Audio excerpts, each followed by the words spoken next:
Buenas tardes a todos. Sean bienvenidos a este séptimo encuentro del ciclo de conversatorios titulado Las Administraciones de Colombia 1819-1909. El tema que nos reúne hoy es la administración de Eustorgio Salgar 1870-1872. Nuestro anfitrión, el profesor Armando Martínez, tendrá como comentarista invitado a Luis Erwin Prado. Ellos nos harán la presentación de este tema y posteriormente daremos la palabra a los asistentes. Bienvenidos. Muy buenas tardes a todos. La sesión de hoy dedicada al doctor Eustorgio Salgar Moreno me complace mucho porque probablemente fue una de las mejores administraciones que tuvimos durante el siglo XIX. Estábamos en el tiempo de los Estados Unidos de Colombia, que por disposición de la Constitución de Río Negro tenía periodos administrativos de solamente 2 años. Esto quiere decir que el doctor Eustorgio Salgar solamente gobernó entre el 1 de abril de 1870 y el 31 de marzo de 1872. Al terminar su gobierno, los políticos de los dos partidos y el propio arzobispo de Santa Fe, de Bogotá, Vicente Arbeláez, expresaron públicamente su satisfacción por esta extraordinaria administración que cambió la vida del país a partir de 1870, como intentaré mostrarles hoy. Se le llamaba el caballero presidente o el presidente entre los caballeros por su personalidad. Pero además me complace mucho porque él hace parte de una familia poco estudiada en la historia de la gobernación de San Juan Girón, que es la familia Salgar. Conocemos mucho de la familia Mantilla de los Ríos, de la familia Gutiérrez de los Ríos, pero no conocemos mucho de la familia Salgar, pese a que trajo al mundo muchísimos funcionarios de alto rango y eclesiásticos de alto rango. Para ponerle un ejemplo, en 1810, quien ostentaba el cargo de regidor alférez real del Cabildo del Socorro era José María Salgar. Don Pedro Salgar y don Felipe Salgar fueron curas ilustrados. El gran rival de nuestro cura de Bucaramanga, el padre Juan Eloy Valenzuela, fue don Pedro Salgar. Es decir, es una familia que fue fundada antes de 1750 por don José Antonio Salgar, que vino de Burgos y fue alcalde ordinario de Girón, y él contrajo matrimonio con una señora gironesa de la familia de los Ordóñez. Pues don Eustorgio Salgar Moreno es hijo de don Antonio Salgar, de esta familia gironesa, que fue fusilado en 1840 en el transcurso de la Guerra de los Supremos, y de una señora demasiado gironesa porque se llama Nieves Moreno. Ustedes quienes han ido a Girón conocen la parroquia, la capilla de Nuestra Señora de las Nieves, y de ahí viene el nombre Nieves Moreno. Este niño nació en Bogotá cuando don Antonio de las Nieves estaban viviendo allá, y sus padres decidieron que se criara en Bogotá. Y gracias al ejemplo de sus abuelos, sus papás, sus tatarabuelos, era tan buen lector que se obtuvo el título de doctor muy temprano, a los 20 años. Y entonces decidió comenzar a hacer política en la tierra de sus antepasados, y se vino a Girón y fue gobernador de la provincia de García Rovira, que fue una provincia que se creó muy temprano, en 1850. Cuando esta provincia desapareció porque se volvió a subsumir en la provincia de Pamplona, pues fue gobernador de la provincia de Pamplona y luego llegó a ser presidente del Estado Soberano de Santander. En el transcurso de su gobierno del Estado de Santander, tuvo que defender a Bucaramanga de una invasión de unas guerrillas conservadoras que se llamaban la guerrilla de Gramalote. Él los sacó de Bucaramanga, los derrotó y en premio el general Tomás Cipriano de Mosquera le dio el título de general. Pero ese es un título militar que él obtuvo tardíamente porque su profesión básica es abogado. Pero hay una cosa interesante de su gobierno del estado de Santander, es que en Santander él aprendió dos cosas. Primera, que no hay que pelearse con el clero, y restableció relaciones con el clero de Santander, que había quedado lastimado y herido y a la resistencia por las medidas de las cuales ya hemos hablado que tomó la segunda administración Mosquera. Y la segunda cosa es que él en Santander se hizo muy amigo de Victoriano Diego Paredes, que es el dueño del famoso Colegio de Paredes, y de uno de sus profesores, que es Felipe Zapata, hermano de Dámaso Zapata. Entonces él hizo aquí unas amistades que van a ser claves en el gobierno nacional, porque conoció la experiencia educativa del Colegio de Paredes, de Victoriano Diego Paredes, conoció las ideas pedagógicas de Felipe Zapata y de Dámaso Zapata, y se dio cuenta que los gobiernos tenían que intervenir a saco en la instrucción pública. Es decir, él aprendió en Santander lo que va a hacer en la Administración Nacional de 1870-72. Y se llevó a sus amigos a gobernar, porque su secretario del Interior va a ser Felipe Zapata. Y también va a trabajar en el proyecto educativo su hermano Dámaso Zapata, a quien nosotros apreciamos mucho y por eso le hemos dado el nombre de uno de nuestros colegios técnicos a Dámaso Zapata. Entonces, él se llevó, digamos, los radicales liberales que le ayudaron a gobernar el estado de Santander y se llevó básicamente el programa de gobierno de Santander y lo volvió programa nacional. Muy bien.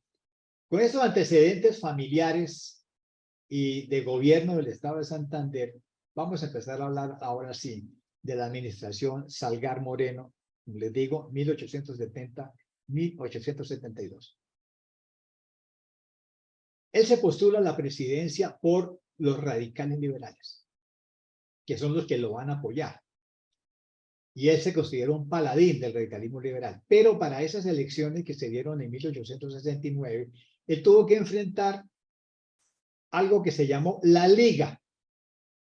Es decir, la alianza de los liberales mosqueristas con los conservadores.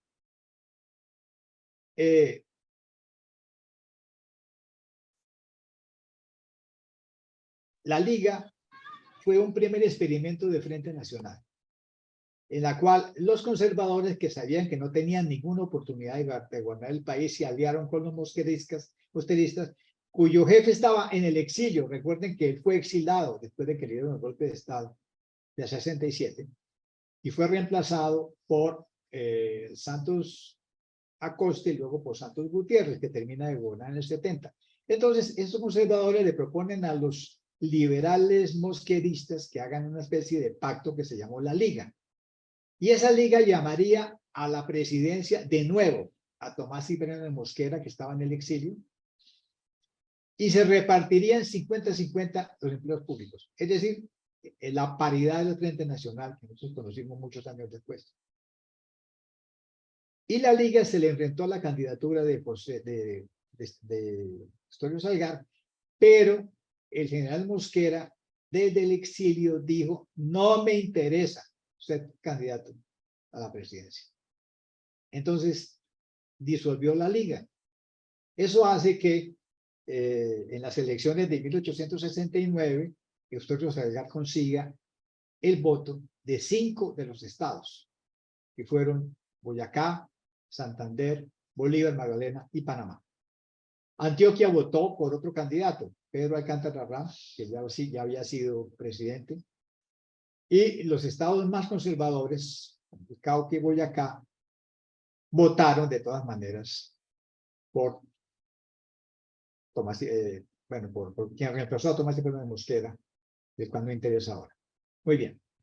Con el voto de 5 estados, llega a gobernar Eustorgio Salgar con la compañía de Felipe Zapata, de Manuel Amador Fierro, de Salvador Camacho Roldán, César Conto, Anuario Salgar, Julián Trujillo y Manuel María Mallarín. Es decir, es un gobierno de partido liberal radical. Pero el día de la posesión en la presidencia, el 1 de abril de 1870, Eustorgio Salgar dice públicamente en su mensaje de posesión algo que sorprendió a todos. Dijo: yo vengo a darle a Colombia una paz duradera. No más conflicto bipartidista. Yo no vengo a pelear con nadie, soy un caballero. Y yo vengo a mantener la paz.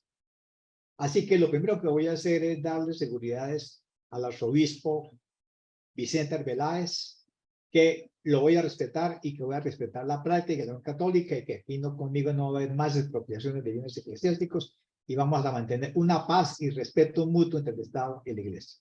Con eso tranquilizó al clero.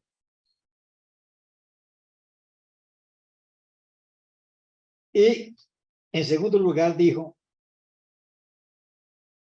ahora que me entiendo con la Iglesia, ahora que va a haber paz, le propongo al país que en estos 2 años nos vamos a dedicar a 2 cosas solamente: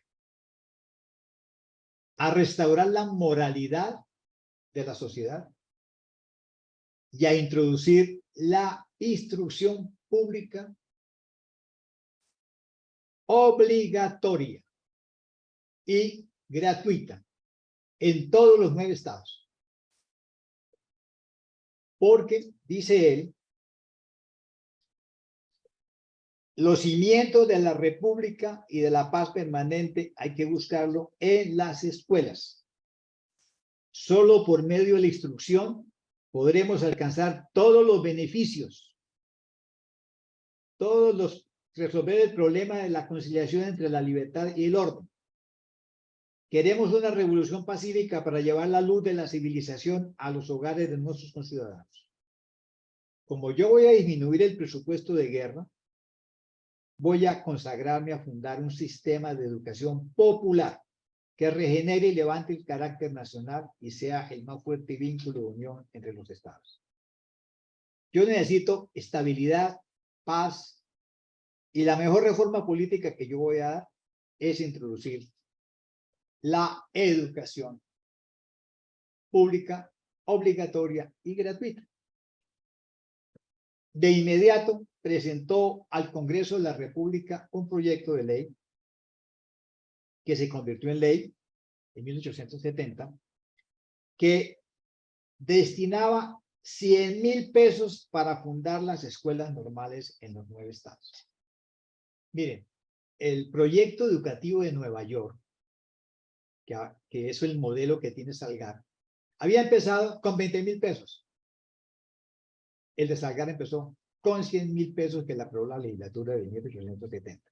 Desde París, donde vivía el señor Eustacio Santamaría, que era cónsul de los Estados Unidos en El Havre, escribió unas memorias que se llama Conversaciones familiares sobre industria, agricultura y comercio, publicado en Havre en 1871. Y él publicó el discurso de agradecimiento de Salgar al Congreso por haberle aprobado los 100.000 pesos. Y dice: este mensaje del presidente merece grabarse en letras de oro, porque esto anuncia una verdadera transformación del país. Y reproduce en su libro las palabras de Salgar ante el Congreso Y básicamente le voy a leer algunos apartes. Dice Salgado: mientras el ciudadano no tenga juicio ilustrado para saber qué es lo que le conviene, no será sino un instrumento. Quien no está poseído de su derecho prácticamente no tiene derecho. Sin instrucción pública, ¿qué importa el régimen municipal? Esta gran conquista de la democracia, si no tenemos gente que sea capaz de ejercer los cargos municipales. Es decir, siguiendo los Estados Unidos de América, yo voy a introducir el sistema de escuelas públicas comunes obligatorias, porque es imposible fundar la república sin formar primero a los ciudadanos. El gobierno se echa a sus espaldas no solamente el orden público y la seguridad, sino que se echa a sus espaldas la instrucción pública.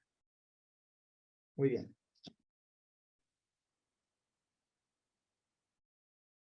Este es el gran proyecto, el primer gran proyecto educativo que tuvo Colombia. Y se lo voy a masticar con calma. Él dio inmediatamente el decreto orgánica de la educación pública primaria que firmó en Bogotá el 1 de noviembre de 1870 con la compañía de Felipe Zapata, porque realmente quien redacta este decreto fue Felipe Zapata y su hermano Dámaso. Este decretico orgánico tiene 294 artículos, porque con pelos y señales dijo cómo iba a ser la instrucción pública en adelante. Y Felipe Zapata va a ser quien, como secretario de Interior y Relaciones Exteriores, lo va a dirigir en compañía de su hermano Dámaso. Entonces, yo no le voy a leer los 294 artículos, le voy a leer por ahí unos 5 que son importantes. Primero, la gran reforma que hay que hacer es la reforma a la reforma Ospina. Mariano Ospina Rodríguez había introducido durante la administración de Pedro Alcántara Ramos, o sea, en 1842, el primer gran decreto de la enseñanza universitaria. Y en ese decreto él puso a las universidades de los 3 distritos a tutelar la educación primaria. En la vida real, ningún rector de universidad podía ocuparse de la educación primaria ni le interesaba. Entonces lo que dice Salgar es: se acabó ese juego. Vamos a separar la educación primaria del pueblo de la universitaria. Y la educación primaria la va a manejar directamente el gobierno a través de un funcionario de alto nivel que se va a crear a partir de este momento, que es el director general de instrucción pública, que va a ser una dependencia de la Secretaría del Interior y que más adelante se convertirá en el ministro de Instrucción Pública. Es decir, él creó el preministerio de la Instrucción Pública, que por ahora se llama Dirección Nacional de la Instrucción Pública. Primera cambio. O sea, y esa dirección de instrucción pública la va a manejar directamente un secretario de Estado. Es decir, es el Estado que se hace cargo de la instrucción pública. Muy bien. Segundo cambio. Artículo 29. Las escuelas públicas tienen por objeto formar hombres sanos de cuerpo y espíritu, dignos y capaces de ser ciudadanos y magistrados de una sociedad republicana libre.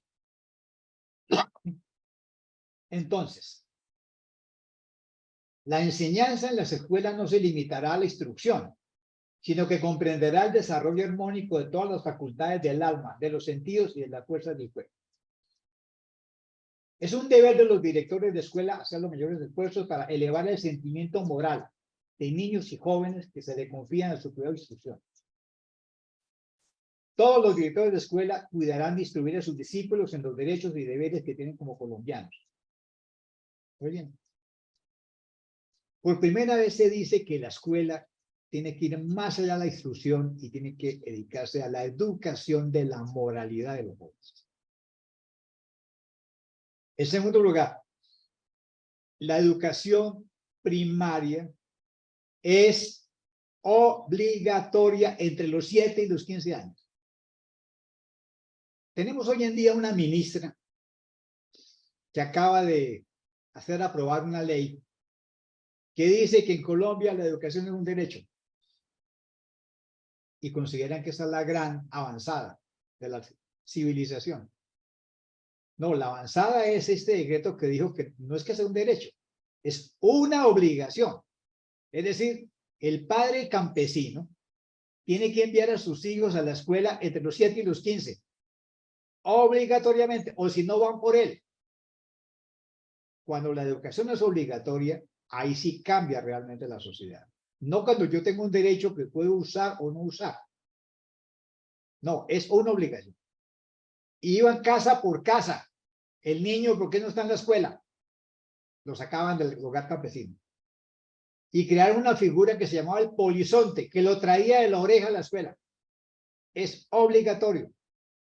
Todo el mundo tiene que instruir por obligación hasta los 15 años. No importa que el papá lo necesite para ayudarle en la labranza. No, señor, tiene que ir. Y dicen, en las zonas campesinas se puede negociar con los padres el tiempo para que venga a la escuela y luego vaya y le ayude en el trapiche o en la cementera. Esto, por supuesto, produjo escozor en mucha parte de la sociedad. ¿Cómo así que yo tengo que ir a la escuela? Yo no necesito aquí en el campo para el cultivo. No, señor, es una obligación. Esto no es un derecho, es una obligación. Muy bien. Una vez que todo niño está obligado a ir, viene el segundo problema. ¿A dónde y cómo? Entonces dijo, vamos a dividir las cargas entre la nación y los estados soberanos y las municipalidades. El Estado federal, con los 100.000 pesos, se va a encargar de dotar y sostener 9 normales, que es donde vamos a formar a los maestros becados. Se recogen jóvenes de 18 años que quieren ser maestro superior, se le encierra 5 años y se le entrega a la sociedad un maestro formado normal. La de Bogotá se llamó la Normal Central, que supuestamente tenía que formar maestros para las normales de los estados. Pero se dieron cuenta que en la Normal Central no había la calidad del maestro que se requería. Entonces, Salgado preguntó, en el mundo, ¿cuál es el país que va a la delantera en pedagogía? Y le contestaron, Sajonia, Alemania. Allá es donde se ha desarrollado el método Pestalozzi de la enseñanza mutua, universal y completa. Entonces, de inmediatamente le ordenó al enviado de negocios en Berlín que trajera 9 institutores pestalozzianos de primera línea, uno para cada estado, contratados y pagados por el estado. Y vinieron los 9. Al estado de Santander le tocó uno muy famoso que es Alberto Blum. Al estado de Magdalena, de Bolívar, le tocó otro muy famoso, Meisel. Pero resulta que ahí sí se asustaron los curas. ¿Por qué razón? Porque dijeron que Alemania era un país protestante. En consecuencia, los maestros tenían que ser protestantes. ¿Y cómo así que iban a traer preceptores de normales a protestantes? Y el cliente les contestó, es que ellos no vienen a enseñar religión. Ellos vienen a formar maestros en la técnica de Pestalozzi. Muy bien. Llegaron y se distribuyeron. Ahora, el Estado pagó 9 normales, pero lentamente crearon más. Por ejemplo, el Estado de Santander tuvo 3 normales. La Normal Nacional de Varones en el Socorro, la Normal Nacional de Señoritas en Bucaramanga y la Normal Estatal de Varones en el Socorro. O sea, Socorro tuvo 2 normales, la nacional y la del Estado de Santander. Y Bucaramanga tuvo hasta el día de hoy una Normal Nacional de Señoritas. 3. Muy bien.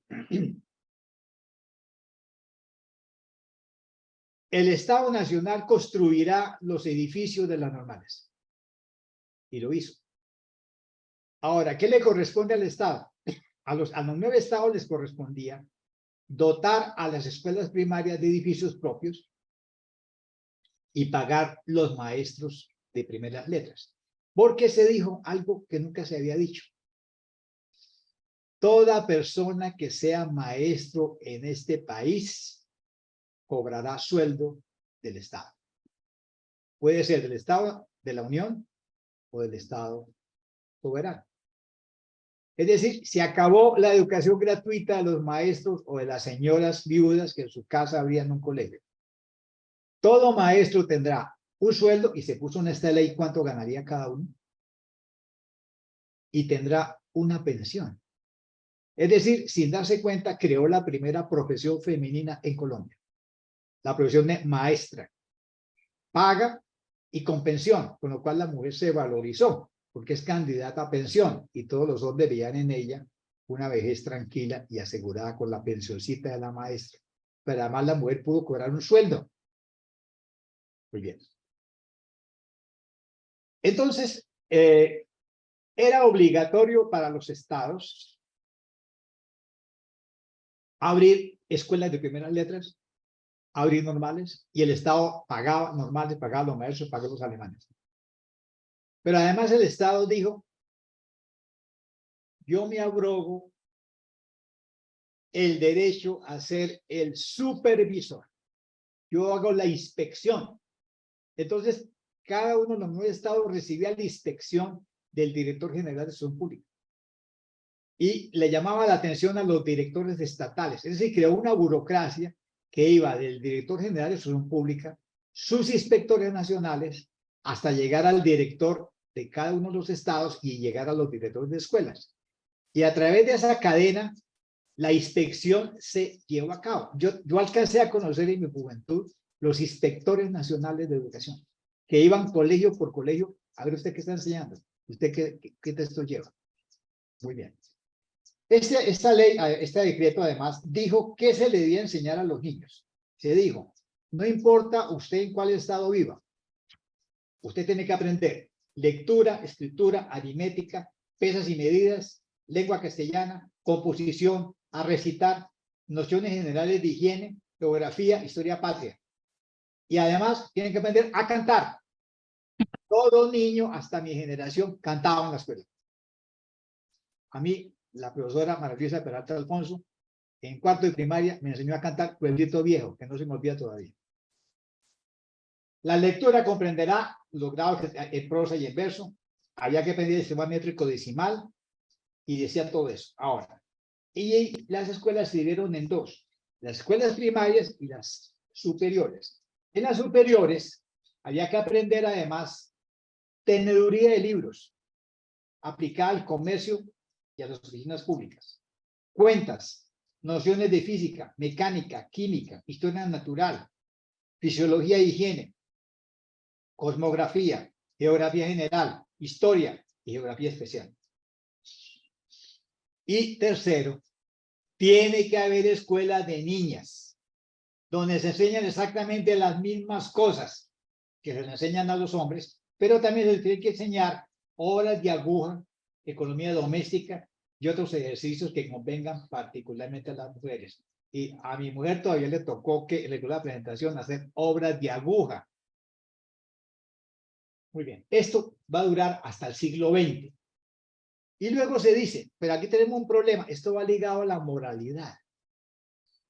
Porque esto tiene que ir ligado a la necesidad de moralizar al pueblo colombiano. Y entonces lo más importante es el director de escuela.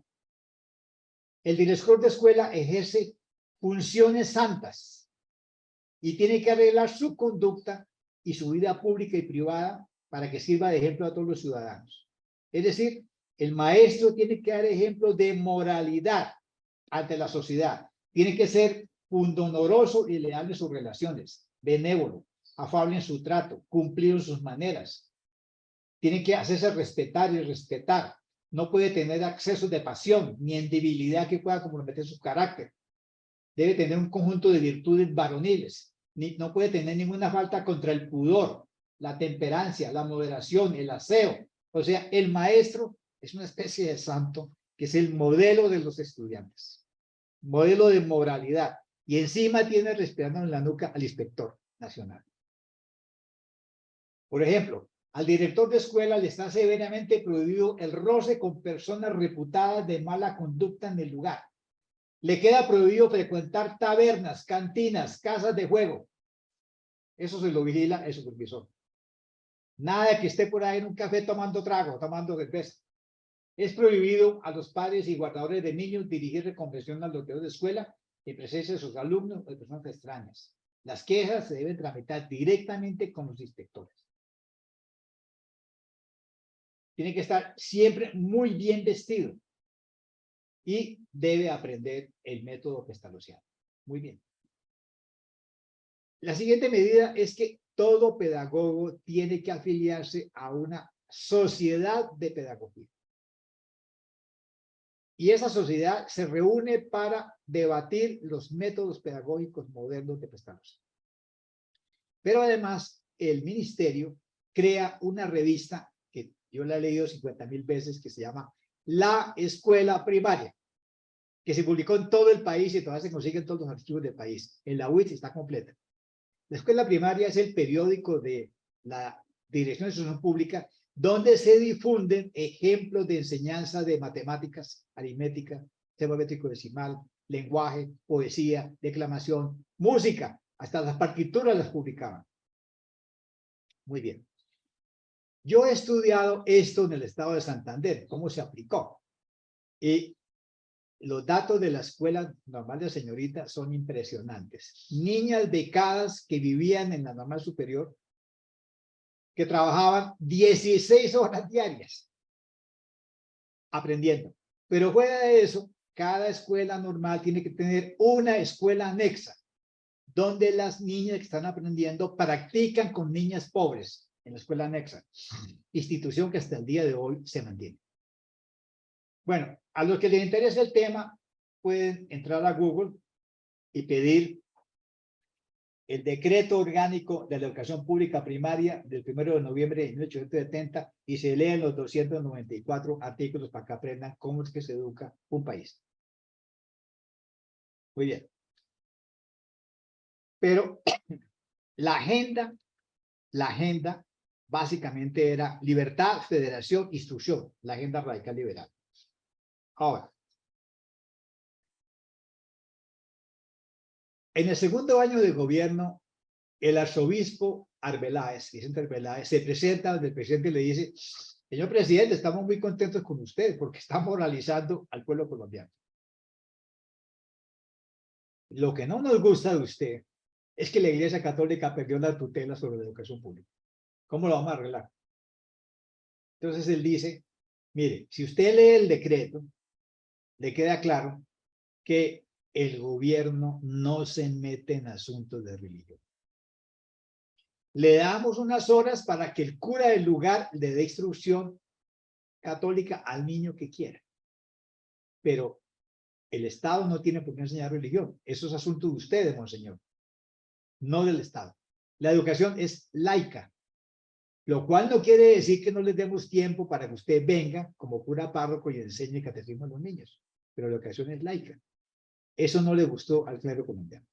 Y se lanzaron la oposición en el segundo año. Pese a que los respetaba y no les tocó ninguna propiedad eclesiástica. Pero el Partido Conservador se dio cuenta que por ahí podía pelechar políticamente y apoyó al clero en la idea de que la educación tenía que ser católica. Y esto va a llevar a la guerra a las escuelas de 1576, que la examinaremos cuando lleguemos a la agenda de Aquileo Parra, que es el que tuvo que enfrentar la guerra a las escuelas. O sea, ¿se enseña o no se enseña religión? Eso le tocó a Parra, pero a Eustorgio Salgado no le alcanzó a tocar, aunque le anunciaron lo que se le venía. Muy bien. Pero la agenda de Aquileo Parra, de Eustorgio Salgado, no se agota aquí.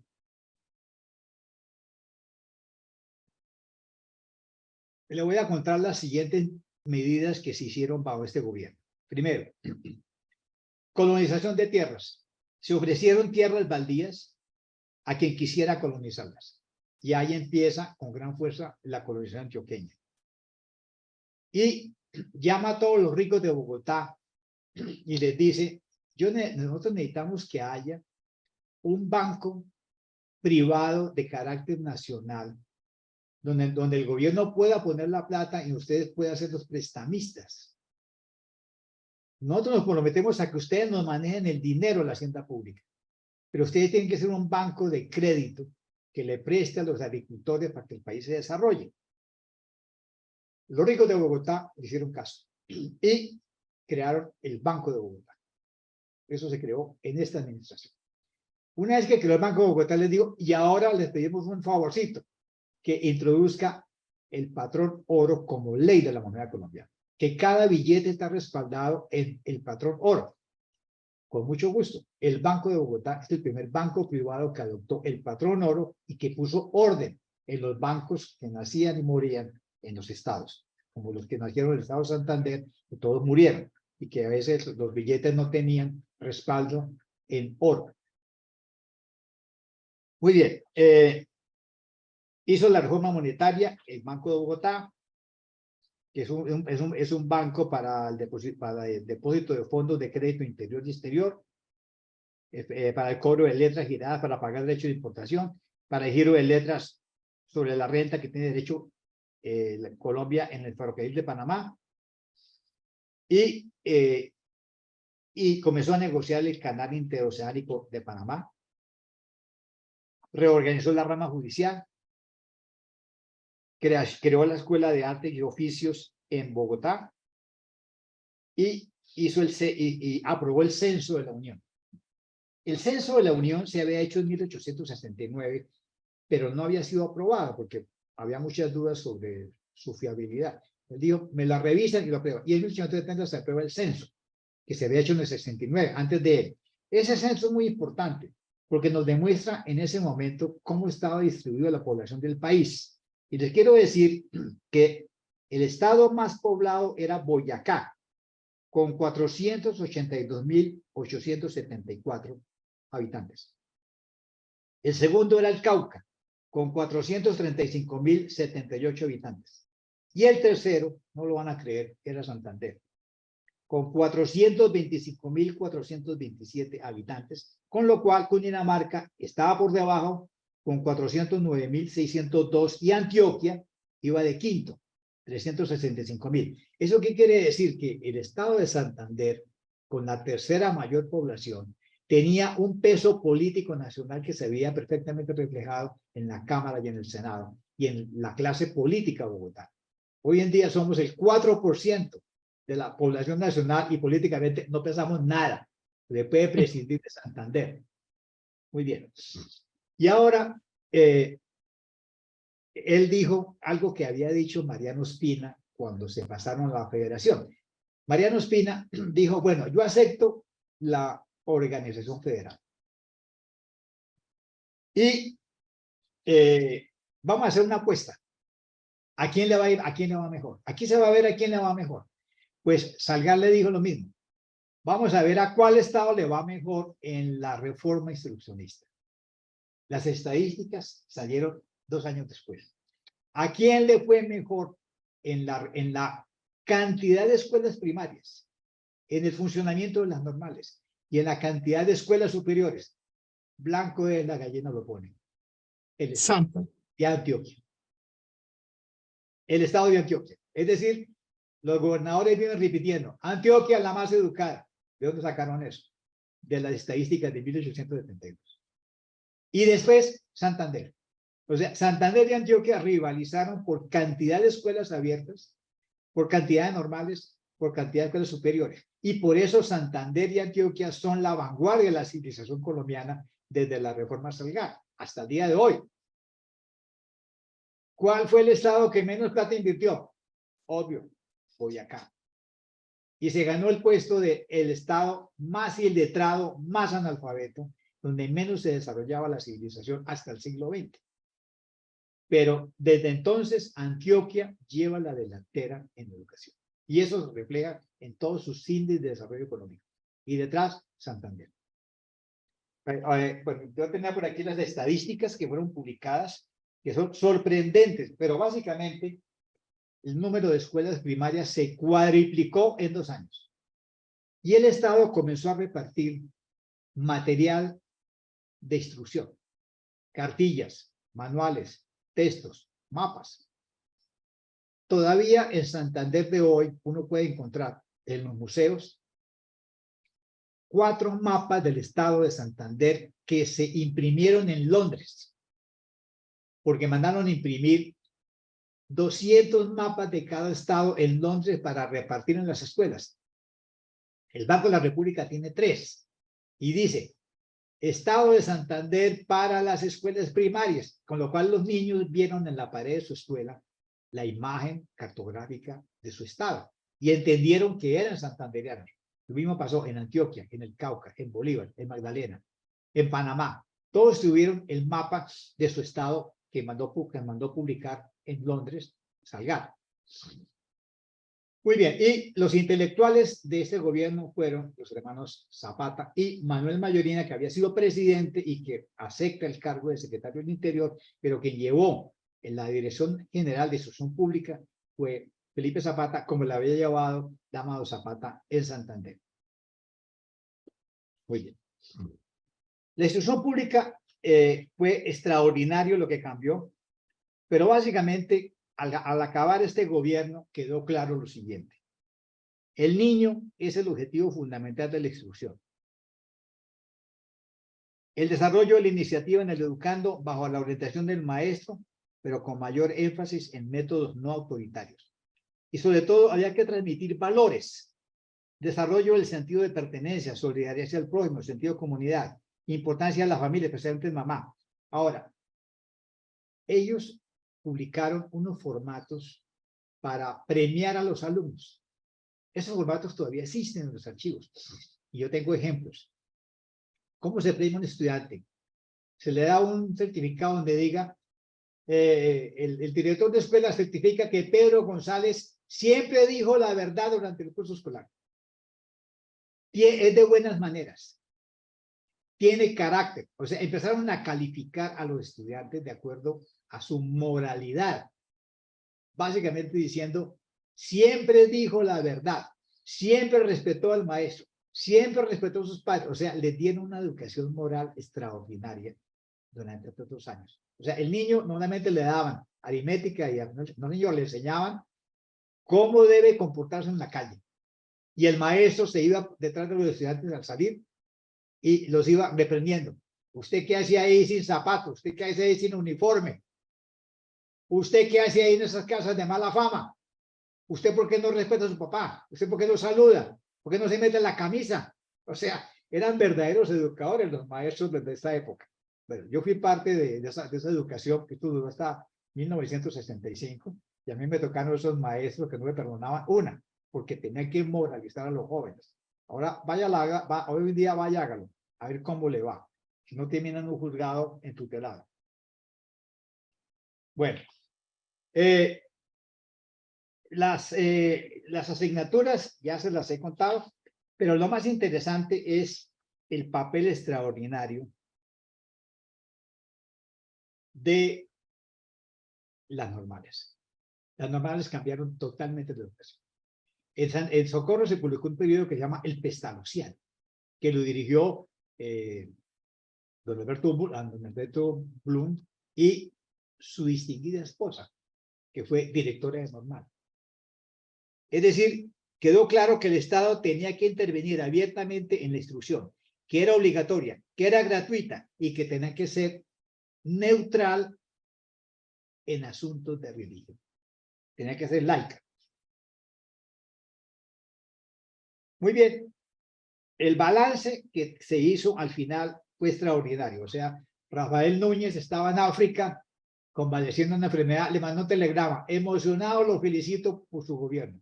El clero, los obispos, los liberales radicales, por supuesto, fue su paladín. Y lo que más me impresiona a mí es que esta administración de solamente 2 años, que cambió la cultura nacional en lo educativo y en lo pedagógico, en lo moral, que fue dirigido por un hombre de una familia gironesa extraordinaria, a nadie le llaman la atención, excepto a los 34 personas que hoy se colgaron. Nadie conoce, nadie ha hecho una biografía de José Salgar Moreno. Nadie ha hecho un libro completo sobre la administración Salgar. Es un personaje olvidado de la federación, a pesar de la gran transformación que hizo en la práctica colombiana, que yo alcancé a conocer todavía en los años 50 del siglo XX. Muy bien, señores, esto es lo que les quería decir de este extraordinario gobierno de origen santanderiano y del impacto que dejó. Y ahora le doy la palabra a Luis Hermín Prado para los comentarios de rigor, esperando que haya podido entrar.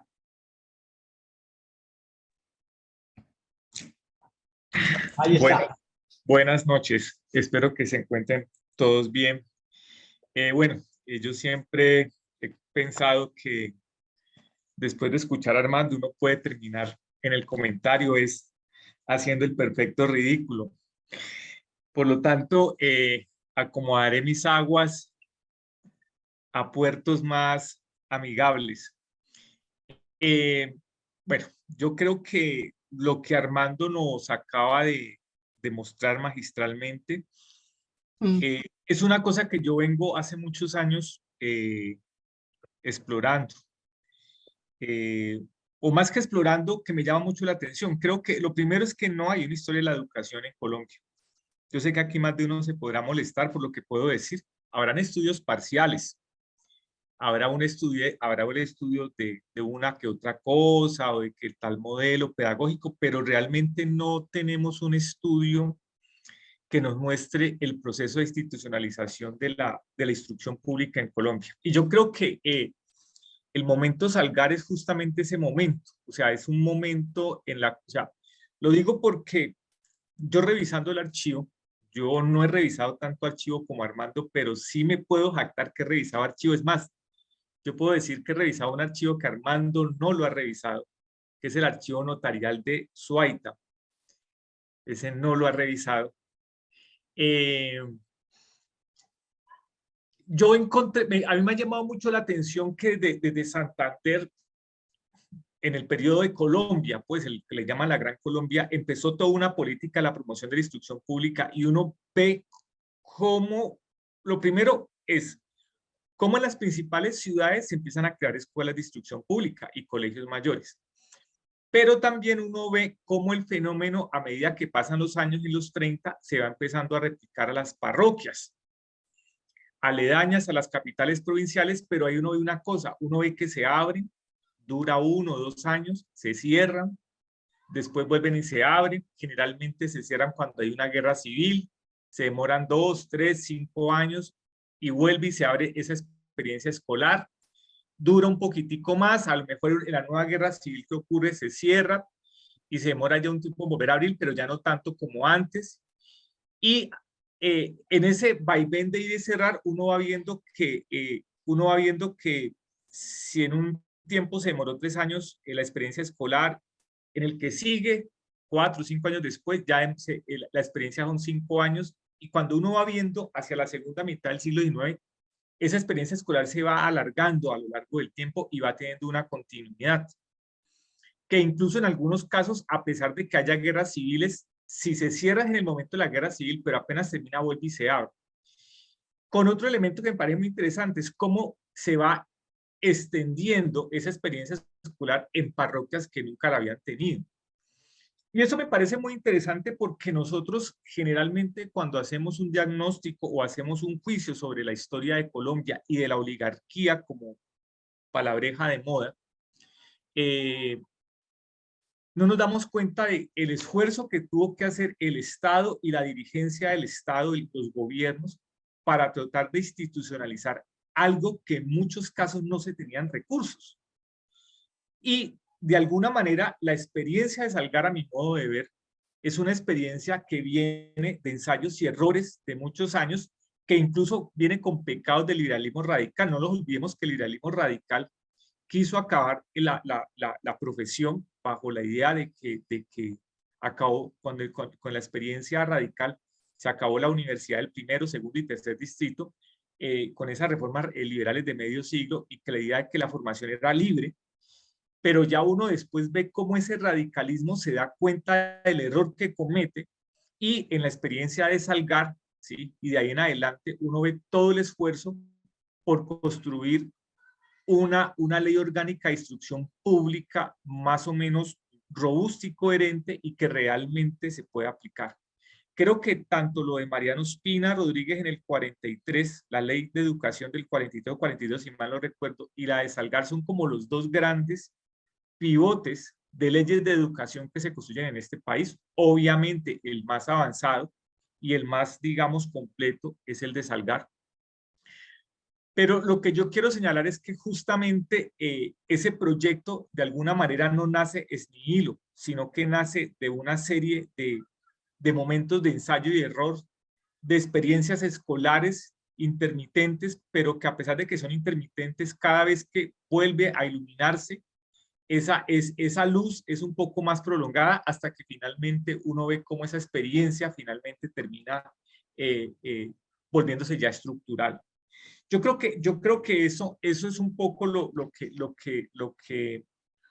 yo quería señalar. Creo que es un momento, digamos, nuclear de la historia de la instrucción pública. Y también quiero resaltar un poco la perspectiva de género. O sea, hay una cosa que a mí me llama mucho la atención, es que en Colombia no se ha hecho una investigación sobre las normales de señoritas. Y las normales de señoritas, a mi modo de ver, fueron muy importantes. No solamente porque durante muchos años buena parte del ejército educativo estuvo constituido por mujeres, sino porque creo que valdría la pena explorar esas historias de vida de esas mujeres, de cómo accedieron a esa esfera pública, digamos, tutelada por el Estado, pero que de alguna manera fue un espacio donde pudieron ellas de alguna manera tener, podemos decir, unos espacios de libertad, y más que espacios de libertad, de autonomía económica. Creo que esa es una historia que está por hacerse, ¿sí? Claro, que yo más o menos he podido como explorar, que he podido ver en algunos ya mujeres que fueron de las normales de Almaguer, por ejemplo, acá en el Cauca, que tienen ya 70, 80 años. Alguna vez dirigí un trabajo y se entrevistó a una persona y me llamó mucho la atención porque creo que son historias que se podían rescatar y ver cómo fue ese proceso, ese proceso, esas historias de vida, que creo que esas historias de vida no solamente nos hablan mucho de la instrucción pública en Colombia, sino que nos hablan mucho también de cómo las mujeres empezaron a ganar ciertos espacios de autonomía y especialmente de autonomía económica, justamente en un ámbito que a pesar de que estaba tutelado por el Estado, no dejaba de ser un ámbito de acción en la esfera pública. Eso es lo que yo más o menos podría señalar a rescatar. O sea, creo que Salgar es justamente ese momento vuelvo y repito, no nace es nihilo esa experiencia. Hay unas experiencias previas y creo que Salgar ya marca, digámoslo así, un elemento nuclear, ¿sí? Que va a volverse un derrotero que, como lo dice Armando Martínez, va a continuar, incluso va a continuar durante el periodo de la regeneración, y de alguna manera modeló mucho de la experiencia escolar que se va a dar en el siglo XX. Muchas gracias. Muy bien, gracias, Servin. Silvano. El segundo comentarista, Andrés Botero, está en este momento viajando a Medellín, por lo tanto nos quedamos con un comentario de Luis Prado, y solamente quiero insistir un poco más en lo que nos acaba de decir. Hay dos grandes hitos de la historia de la educación en Colombia, que el decreto de instrucción pública para la enseñanza universitaria de Mariano Espina Rodríguez, que es 42-43, de la administración Herrán, que formó la generación Gólgota, justamente, que va a enfrentar al conservatismo, y sobre todo ese segundo hito del cual hablamos de hoy, el decreto orgánico de la educación pública primaria de 1870, que es redactado por Felipe Zapata. Entonces le entrego la palabra a Lorenzila Gómez, porque ya veo que están levantando la mano muchos de los asistentes. Muchas gracias a nuestro anfitrión y a su contertulio. Quienes tengan alguna pregunta o inquietud, por favor, levantan los micrófonos y se les dará la palabra. Les recuerdo a los participantes que sus preguntas sean cortas y que estén centradas en el tema que nos reúne hoy, que es Eustorgio Salgaris, administración de 1870-1872. Silvano, ¿tienes la palabra? Sí, buenas tardes, muchas gracias. Saludos a todos. Pues mire, este tema es objeto de la historia increíble. Desde los primeros tiempos que tuve la oportunidad de hacer algún ejercicio con archivos, importante, uno de los temas duros fue este. Claro, desde que se empezaron a crear las primeras escuelas terminando el sistema hispánico, después revisando la postura de la Escuela Mutual de Lancaster, que fue la de los primeros años, el tema lancasteriano, la escuela mutual de enseñanza mutua, de la cual estuvo enamorado Bolívar y Santander impulsó, hasta que llega Pestalozzi, que es la educación naturalista, basada en el dibujo, que da la experiencia, potenciación de los sentidos, bueno. Pero quería hacer perdóneme, Alba, un poco aprovechando que no estaba el otro comentarista, y es que la historia de la instrucción pública sí ha tenido trabajos, se ha trabajado por vía institucional también, como una historia de la educación y la instrucción pública, que es distinta pues a la historia de las prácticas pedagógicas. Tal vez yo me fui un poco más por la historia de las prácticas pedagógicas, aunque he tenido que hacer historias institucionales que le piden a uno, historias de lagunas normales, aquí en esta parte, por ejemplo. Pero es que la historia de las prácticas pedagógicas sí tiene una línea de investigación muy poderosa, especialmente desde Medellín, con la maestra, con la doctora Olga Lucía Zuluaga, el profesor Echeverry. Ellos sí montaron, y es que la historia de las prácticas pedagógicas desde Medellín, desde la Universidad de Antioquia, sí ha traído un fortalecimiento importante al estatuto de la pedagogía en Colombia, el estatuto epistémico de la pedagogía, ¿no? De hecho, yo tuve la oportunidad de trabajar un poco con la maestría ya y montamos la recuperación del archivo pedagógico, la conceptualización de los archivos pedagógicos. Vea que una cosa importante con la historia de la práctica pedagógica es que se han conceptualizado los archivos, porque es definir las fuentes para la historia. Una institución educativa tiene tres tipos de archivos. Tiene un archivo administrativo, un archivo académico, que es la vida de los estudiantes, la acreditación y la titulación, la certificación, y tiene un archivo pedagógico, que son las letras de los maestros. Entonces, son una fuente extraordinaria. Por ejemplo, la Normal Superior de Medellín está desde su fundación, es un archivo increíble. Yo tuve la oportunidad de sistematizarlo, no solo en los documentos grises que se producen por los maestros, los planes de estudio y demás, sino la biblioteca. La biblioteca pedagógica de esas normales es una maravilla. La biblioteca misma es una fuente extraordinaria para mirar cómo se formaban, qué leían. Buena parte de los libros están en inglés, en el francés, bueno, entonces es una maravilla. Entonces, hoy tenemos en Colombia eso, los archivos pedagógicos más o menos organizados, en este caso la Normal Superior de Medellín es un ejemplo, que está completica, la Normal sigue funcionando allá en Medellín, en esa casona grandísima, arriba en el campo. ¿Por qué el campo? Porque, como decía Armando, el proyecto educativo iba a... la perspectiva pestalozziana es que es el campo, es el niño del campo. Eso, por ejemplo, cómo enseñaba Gertrudis, que es uno de los libros de Pestalozzi, es cómo la mamá o la maestra ya en el campo, utilizando los medios naturales, el ambiente, los niños, allá pueden ellos aprender. Aquí en Santander, un poquito más tarde, tenemos bueno, ya adelante el sistema liberal cuando se cae, allá en la UIS está precisamente la escuela primaria. La escuela primaria es un documento, porque es que la instrucción pública, Armando, traía también la elaboración de los documentos, los periódicos. Armando citó el periódico del Socorro, y sí, los estados tuvieron que hacer publicaciones. En el caso del departamento de Santander, ya desde 1882 creo que empezó la escuela primaria. Y la escuela primaria es un periódico extraordinario porque no solamente se ocupa de las graduaciones, del pensum, de los contenidos, la malla curricular que ellos daban, de los maestros, sino que se ocupa de otras cosas de la vida cultural, social y política en el estado. Escuela primaria, pueblo por pueblo, los nombramientos de los maestros, cuánto ganan los maestros, los planes de estudio. Y esa escuela primaria, cuando ya se separa el departamento, se parte en dos, el departamento que sale norte de Santander en 1910, pues el departamento la continuó, pero y ambos departamentos la continuaron. Y eso es una fuente extraordinaria. Entonces termino diciendo que sí, estudiar la educación, ya sea por vía institucional, o sea, historia de la instrucción pública e institucional, como la historia de las prácticas pedagógicas, es sin duda una de las ventanas extraordinarias para ver cómo se construyó sociedades de lo público, incluso dónde está la fuente de las grandes discusiones políticas, en este caso la educación como uno de los objetos o de los causantes de una guerra civil y demás. Ese era un poco como mi aporte hasta este momento. Muchas gracias. Gracias, Silvano. Hilda, ¿tienes la palabra?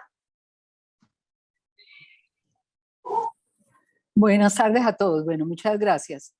Mi pregunta es completamente diferente, sobre un tema completamente diferente, y es debido a una fascinación que he tenido toda la vida por las ferias mundiales, por las ferias industriales del siglo XIX, empezando por la del Crystal Palace de Londres en 1851. Yo encontré, leyendo algo sobre Salgar, que siendo su ministro de Hacienda, Salvador Camacho Roldán, hicieron una gran feria nacional en el año 1871 con la participación de todos los estados.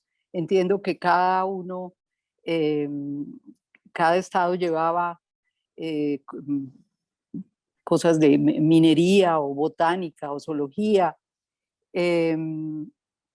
y hicieron esta feria, y como digo, esa fascinación que he tenido por las ferias, pues me hace pensar cómo fue esta feria. No encontré más referencias, o sea, cómo vuela la imaginación hacia ese tipo de eventos en una sociedad menos desarrollada, en 1871. Quería preguntarle a Armando si este fue un hito en esta administración o hubo algo previo, y cómo fue esa feria, si hay alguna referencia a ese tipo de actividad, que de todas maneras sí es precursor a que posteriormente el país empieza a participar 20 años luego, creo que fue porque eso lo encontré también en 1893 en la Gran Feria de Chicago. Entonces mi pregunta concreta es, ¿esto fue un hito? ¿Fue la primera feria, digamos, que hizo el país de sus productos? ¿O hay alguna referencia anterior? ¿Y cómo fue? ¿Cuánto duró? ¿Qué pasó? No sé si pudieras comentarme algo sobre eso. La pregunta es muy buena. Efectivamente, esta feria se abrió el 20 de julio de 1871.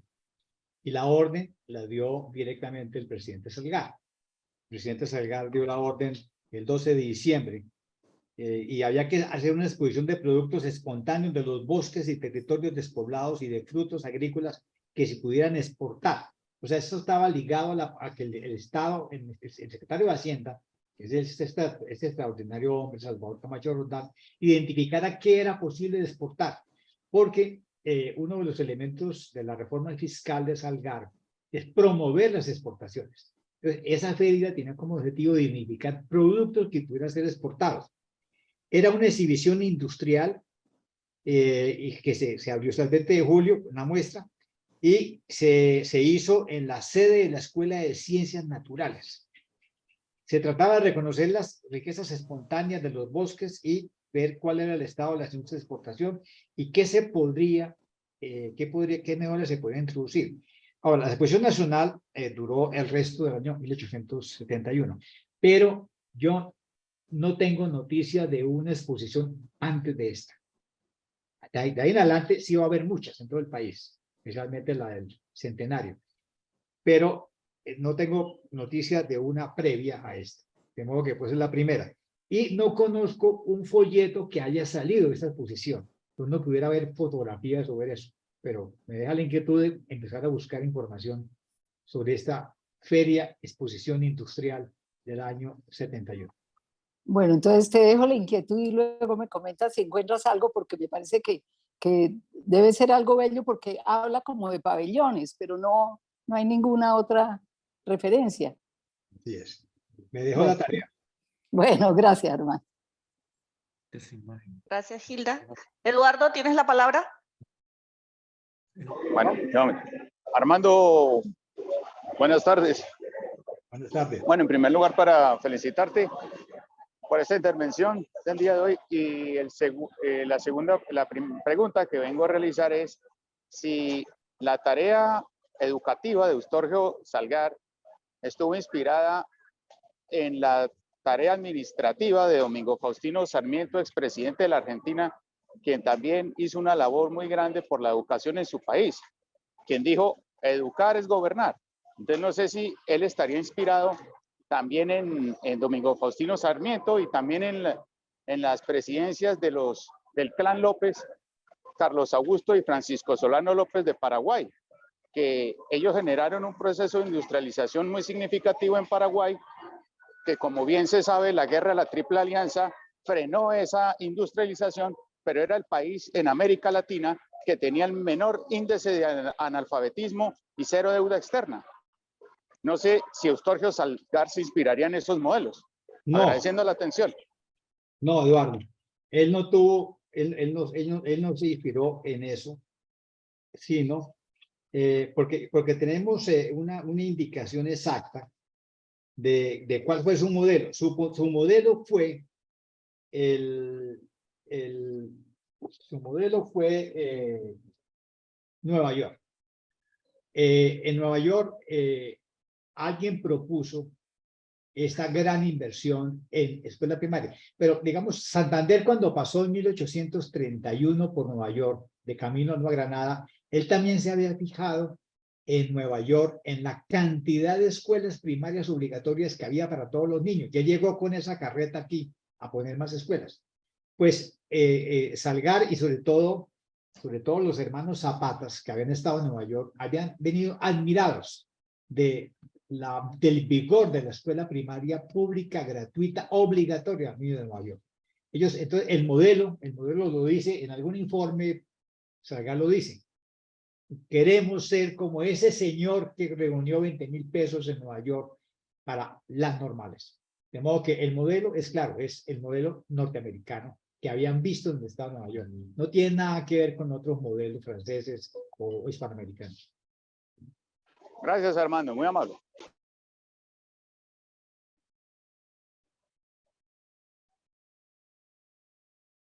Albita, el micrófono. Ela, ¿tienes la palabra?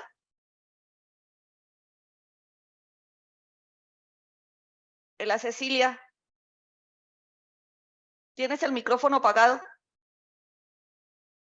Bueno, muy buenas noches a todos. Me ha parecido sumamente interesante todas las tertulias, las presentaciones que se han hecho.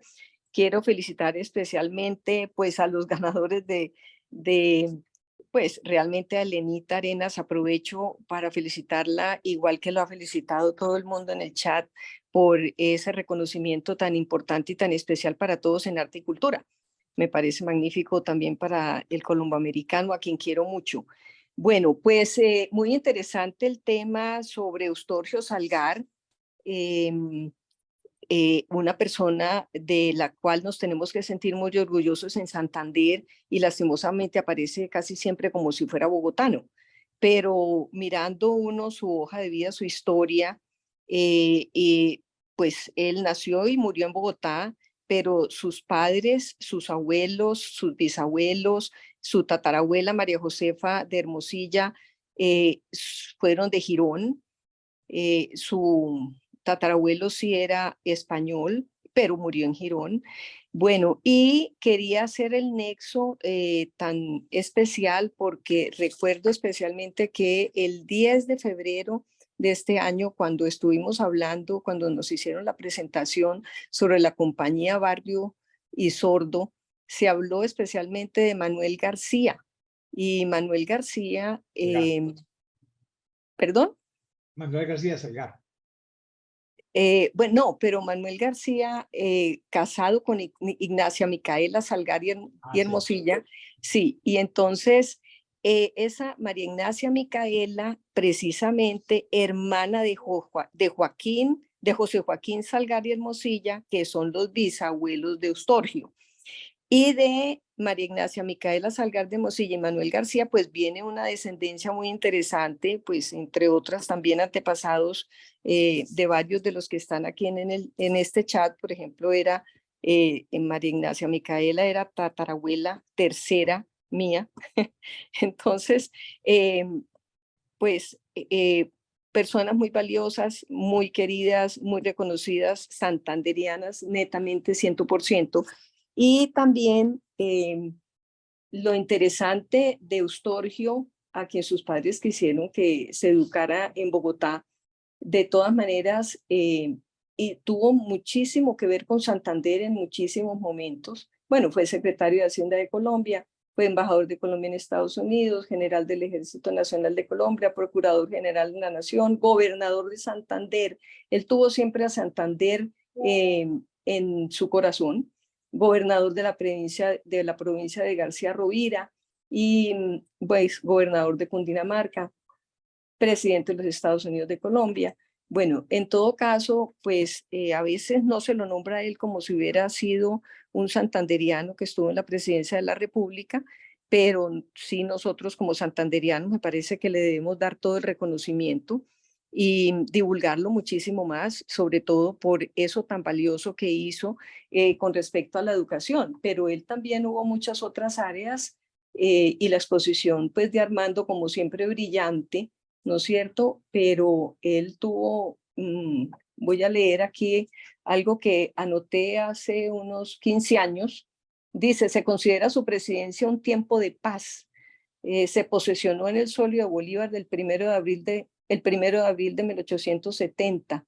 Sus secretarios de gobierno fueron Felipe Zapata en Relaciones Exteriores, César Conto y Julián Trujillo en Tesoro, Hacienda y Fomento, Salvador Camacho, Rafael Núñez, quien luego fue el presidente de la República, estaba en el Ministerio de Guerra y Marina, y también pues tuvo un gabinete muy federal. Tras el influjo de nuevos contactos con la península y el proclive ambiente de tranquilidad en la nación, él logró que florecieran las artes y la cultura, y por supuesto la educación, llevando todo a un nivel muy superior como nunca antes se había logrado en la nación. Y también nació la Academia Colombiana de la Lengua, rectora de la lengua en América. Felipe Zapata fue el gestor de las políticas de educación y el presidente Salgar encargó la instrucción pública al conservador Manuel María Mayarino. Total que, pues, también veo que no fue un gabinete netamente liberal, sino que tal vez también por eso fue que en sus buenas relaciones con todos pudo hacer algo muy interesante y en favor de toda Colombia, y por eso lo felicitaron tanto como una presidencia de paz y de gran progreso. Bueno, quería hacer esos comentarios y felicitar nuevamente a todos. Gracias. Luis, ¿tienes la palabra?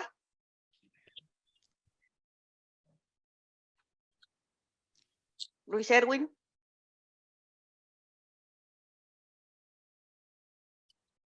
¿Aló, me escuchan? Sí. Sí, Ahora señor. sí.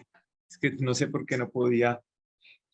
Bueno, no, básicamente lo que yo quería era hacer un comentario breve frente a la pregunta, frente a la penúltima pregunta de los modelos, si fue en Argentina o Paraguay. No, lo que yo quería señalar frente a la pregunta que se hizo y complementar lo que dijo Armando es que esto no es una matriz colombiana, esto es una matriz latinoamericana. O sea, todos los gobiernos latinoamericanos, en mayor o menor medida, sean liberales o sean conservadores, de alguna manera tenían claro que parte de la implementación, o sea, de parte de tener cierta viabilidad de estos estados y que el republicanismo tuviera asidero, era básicamente promover la instrucción pública primaria, ¿sí? Ramón Castilla, por ejemplo, el caudillo liberal de mediados de siglo peruano, o sea, fue uno de los primeros que creó un código de instrucción, orgánico de instrucción pública para el Perú, que de alguna manera terminó modelando parte de la instrucción pública peruana hasta más o menos el gobierno de Manuel Pardo hacia inicios de los años 70. Y así uno va viendo muchos gobiernos latinoamericanos que tenían muy claro que había que fomentar la instrucción pública. O sea, el gran obstáculo de esto es que eran estados que la gran mayoría estaban quebrados, nacieron quebrados y tuvieron que tratar de hacer este tipo de políticas muchas veces con las uñas, a veces delegando la instrucción a los pueblos, a las municipalidades, muchas de las cuales tampoco tenían recursos. Entonces, esto fue también muy irregular, pero lo que quería señalar era que esto era una matriz, digamos, que formaba parte de la dirigencia republicana latinoamericana. Muchas gracias. Alba Cecilia, quiero complementar un poco la última inquietud sobre el modelo de Salgar. Eustacio Santamaría, en las conversaciones familiares que publicó en 1871, nos dice en la página 285 que el modelo es el modelo de Horacio Mann, ese legislador de los Estados Unidos que introdujo una cosa que se llamaba la escuela común y que la llevó a todos los Estados Unidos con dinero de los particulares. Y lo interesante es que el modelo de Horacio Mann para Nueva York y luego para Massachusetts adoptó el modelo prusiano. O sea, allá nadie le puso reparo porque fueran alemanes los pedagogos que trajeron. Eran pedagogos prusianos porque era lo más avanzado en pedagogía en ese momento. Pero el modelo es la escuela común de Horacio Mann, legislador de los Estados Unidos. Lo pueden encontrar en Wikipedia, su foto. Muchas gracias. Gracias. Elena, ¿querías hacer una pregunta? Sí, para Armando y para Luis Erwin. Ustedes comentaban que en la presidencia de Eustorgio Salgar era obligatoria la educación para los niños entre los 7 y 15 años. Eso era segunda mitad del siglo XIX. ¿Cuál fue la razón para que en 1900 hubiera tanto analfabetismo en Colombia? El analfabetismo en Colombia en esa época era del 66%. Y era Colombia el país más analfabeta de América Latina en ese momento. ¿Cuál fue la razón para esto? Bueno, Alberto Blum, que vivía entre Bucaramanga y Socorro, en las dos normales, en las tres porque su mujer manejaba la otra, la femenina, insistió muchísimo en que la educación tenía que ser obligatoria o no era una educación pública. Y yo tengo un ejemplo en la casa de Bolívar. Nuestro jardinero, Gilberto Flores, su papá lo sacó de la escuela porque tenía que ayudar en el trapiche. Y llegó al día de hoy analfabeto, hasta que Consuelo le enseñó a leer y escribir. Eso lo debemos a Consuelo. O sea, él aprendió a leer y escribir a los 65 años. Aquí en Floridablanca, su papá, don Pedro Flores, lo sacó de la escuela porque tenían que ayudarlo en el trapiche. Por eso él decía, en sociedades campesinas tiene que ser obligatorio, o si no los padres no lo van a dejar ir a la escuela. Y él iba rancho por rancho con un polizonte sacando a los niños a las manos. Muy bien. Ya tengo las estadísticas de la escuela, impresionante, pero su pregunta se refiere a un cambio que ocurrió con la regeneración de 1886. La regeneración viene acompañada con el concordato con la Iglesia del 87. Y con el concordato el Estado le entregó la educación a la Iglesia Católica Romana. Quiere decir que las innovaciones pedagógicas del periodo federal se detuvieron. Quiere decir que el inspector de la maestra ahora es el cura párroco, que está más pendiente de su virginidad que de otra cosa. Y está más pendiente de que se aprendan la religión que aprendan ciencias. O sea, el proyecto educativo cambió a partir del 86-87. Y ahí vienen las altas tasas de analfabetismo del siglo XX. que no eran del siglo XIX. Cuando yo estaba en el Instituto Técnico de Dámaso Zapata, las clases empezaban con una oración, porque lo administraban los hermanos cristianos. Empezaban siempre con una oración. Y los exámenes, había que ponerle, al examen final, había que ponerle a las letras JMJ, JMJ. Jesús, María y José, ilumíname en este examen de física. O sea, es que las cosas cambiaron a partir del 87. Cuando quien tutelaba a las maestras era el cura párroco, que las hacía echar si llevaban la falda muy corta. Si tenían algún noviecito, el párroco las hacía echar. Es que todo cambió. Pero si hay algo que es rescatable de la experiencia federal en Colombia, en esas 3 décadas, fue el proyecto educativo. Eso es lo rescatable del proyecto federal, en mi parecer, porque yo veo las cifras de lo que ocurrió en Antioquia y en Santander. Un cambio radical. Por eso yo creo con Alberto Blum que la educación tiene que ser obligatoria. No es que si quiere ir al colegio, es que lo llevamos con un policía. O si no, sucede lo de ahora. Es un derecho. Ah, bueno, es un derecho. ¿Lo tomo o no lo tomo? No quiero ir, pues no voy. Es un simple derecho. Eso no es ninguna ganancia. La ganancia es obligatoriedad. Eso lo inventaron los pedagogos del periodo de la Federación. Muchas gracias, Luis. ¿Querías decir algo? Sí, a ver, varias cosas. Sí, bueno, una, totalmente de acuerdo. Yo creo que el gran logro del periodo radical es el modelo de instrucción pública que se inicia con Salgar, porque de otras cosas no hablemos. A ver, bueno, yo no sé realmente, no quiero entrar en el debate si era el país más analfabeto. Creo que las tasas de analfabetismo en Perú eran abismales.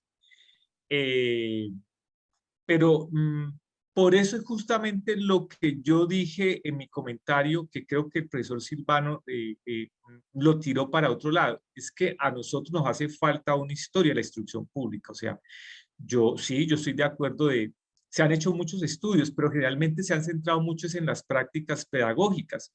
Y a mí me parece muy chévere que se hagan ese tipo de trabajos, pero yo que he trabajado, y Armando, que fue mi director de tesis de doctorado, que estoy en mora de publicar el trabajo, Armando, que fue mi director, se da cuenta que una cosa era la normatividad para constituir el ejército y otra cosa era lo que se terminaba organizando del ejército. Ahora, eso no significa que entonces lo que se terminaba organizando no era el ejército, no, ese era el ejército.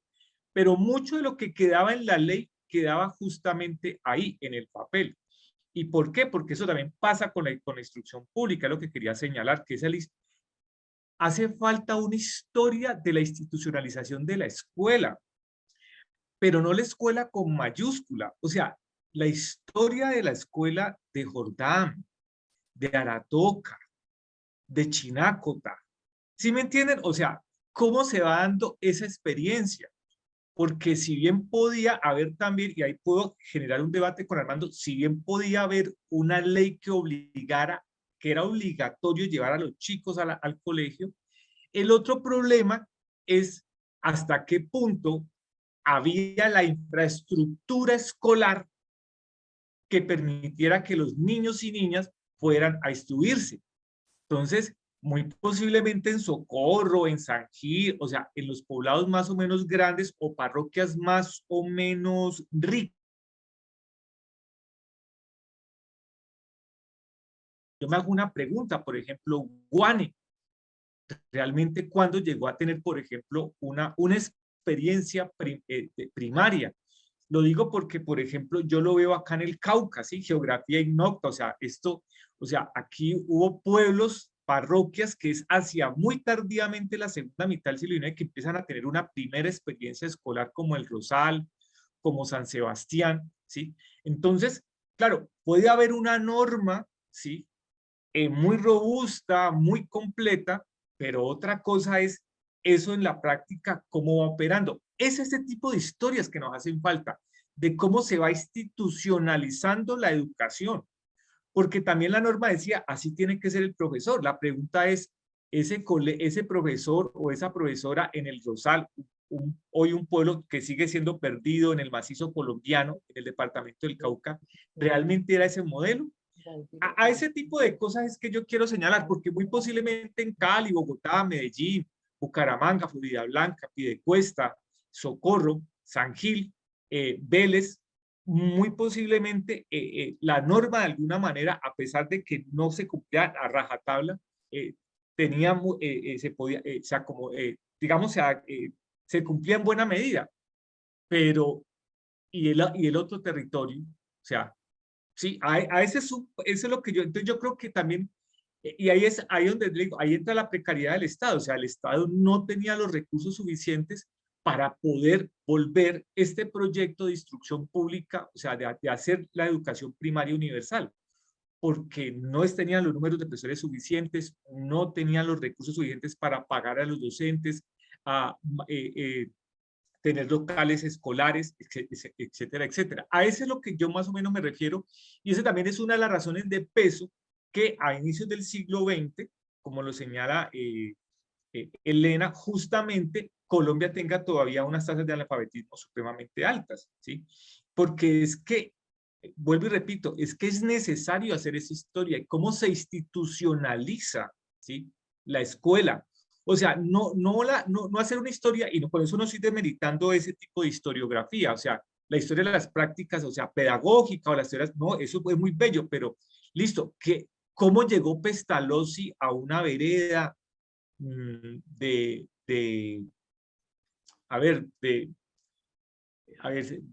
San Andrés, por ejemplo?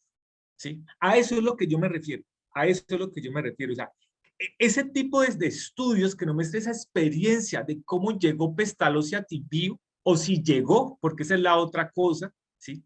Es lo que nos hace falta. Muchas gracias. Muchas gracias. Por cuestiones de tiempo, Silvano, te doy la palabra, pero por favor, una intervención corta. Sí, gracias. No, no, sino que Luis está dándome la razón, justamente eso, de eso trata la historia de las prácticas pedagógicas, de mirar qué hicieron los maestros, qué pasó en la escuela adentro.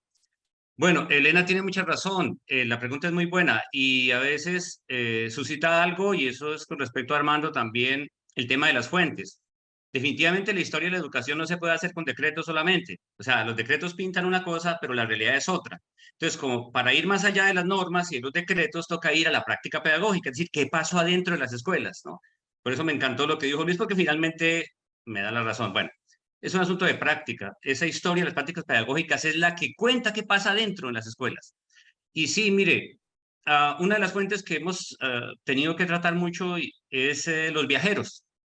Fíjese, por ejemplo, Manuel Ancísar, que llega a los valles de Cúcuta y pasa por todo el territorio que ustedes conocen la obra.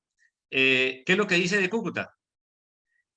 Revisa el censo de población que está recién hecho y dice, bueno, aquí hay 750 chicos en edad escolar. ¿Y por qué solo hay una escuela con 25? Entonces, ¿qué hacemos con el resto? No, pues es que aquí son poco adeptos a la educación, así haya empleo, haya alto nivel social, son comerciantes, no, nadie aguanta el hambre, pero sin embargo, de los 700 y pico de estudiantes, de jóvenes en edad escolar, solo van 25 a una escuela pública. Entonces, es un poco también que no todo el mundo está yendo a la escuela. Armando decía, bueno, los papás lo sacan o no van. El cambio hacia la regeneración sí fue muy complicado. Eso bajó indudablemente el interés por la educación pública como tal. Y claro, las guerras mismas, las estadísticas que se presentan a principios del siglo XX son eso, yo las conozco, y sí, son muy complicadas. Entonces, bueno, esa es mi situación, que el tema de fuentes sigue siendo un problema. Las preguntas también, que me encantó que Luis hizo las preguntas que responde a la historia de la práctica pedagógica, y que Elena, pues sí, hay que mirar las cifras en la cobertura escolar también. Bueno, muchas gracias.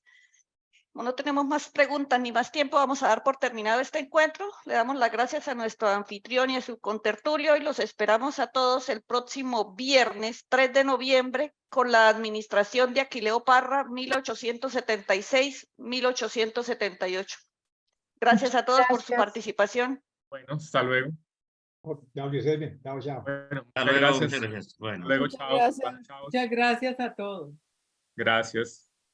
Gracias, Elena, Armando, muchas gracias. Mil gracias a todos.